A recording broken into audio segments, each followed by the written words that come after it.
दोस्तों, आज की कहानी अति सुंदर है। तो गुरु और शिष्य जंगल से होते हुए अपने गांव जा रहे थे। तो अंधेरा काफ़ी हो चुका था और सूरज जो है वो भी डूब चुका था। तो शिष्य ने अपने गुरुजी से कहा कि गुरुजी, काफ़ी रात हो चुकी है और सूरज भी पूरी तरह से डूब चुका है और बेहतर यही है कि हम आज की रात यहीं आसपास किसी गांव में गुजारें। तो गुरुजी ने अपना सर हिलाया और वो आसपास के किसी गांव में एक छोटे से घर के पास जाकर रुके।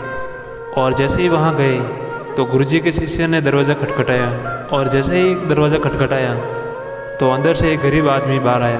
तो गुरुजी ने बोला कि हम अपने गांव जा रहे थे, लेकिन रात होने की वजह से हमने इसी गांव में रुकने का सोचा। क्या आज रात हम आपके यहाँ रुक सकते हैं?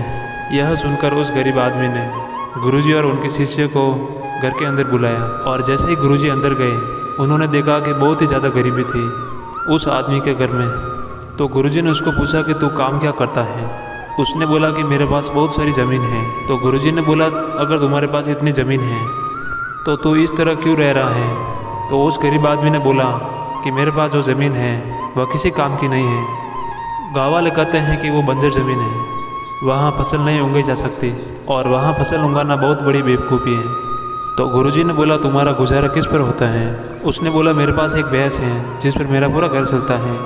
यह सुनने के बाद गुरुजी सो जाते हैं। और रात को जब सब लोग सो रहे थे तब गुरुजी अपने शिष्य को उठाते हैं और उस गरीब आदमी की भैंस लेकर अपने गांव चले जाते हैं। तो शिष्य अपने गुरु से पूछता है कि गुरुजी, आप ये गलत तो नहीं कर रहे हैं? इस गरीब आदमी की रोजी रोटी इस भैंस की वजह से चल रही है।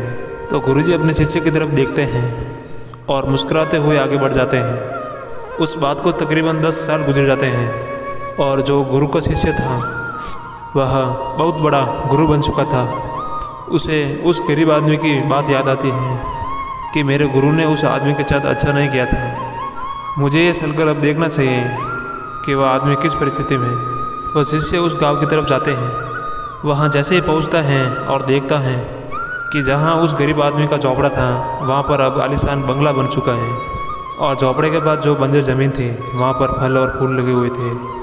और तभी उधर से उस घर का मालिक आ जाता है। शिष्य उसको देखकर पहचान लेता है और उसको बोलता है कि तूने मुझको पहचाना? मैं अपने गुरुजी के साथ आया था, हमने तुम्हारे झोपड़ी में एक रात गुजारी थी। वह आदमी उसे पहचान लेता है और बोलता है, उस रात में आप कहाँ चले गए थे? और उसके रात के बाद ही मेरी भैंस कहीं चली गई थी। मेरे पास कोई रास्ता नहीं था तो मैंने अपनी ज़मीन पर मेहनत की और काफ़ी मेहनत के बाद उस पर फसल निकल लाई और आज मैं इस गांव का सबसे बड़ा और सबसे अमीर आदमी बन चुका हूँ। ये सुनने के बाद शिष्य की आंखों में अपने गुरुजी के लिए आंसू आ गए और उसे यह बात अब समझ में आई और वह रोने लगा।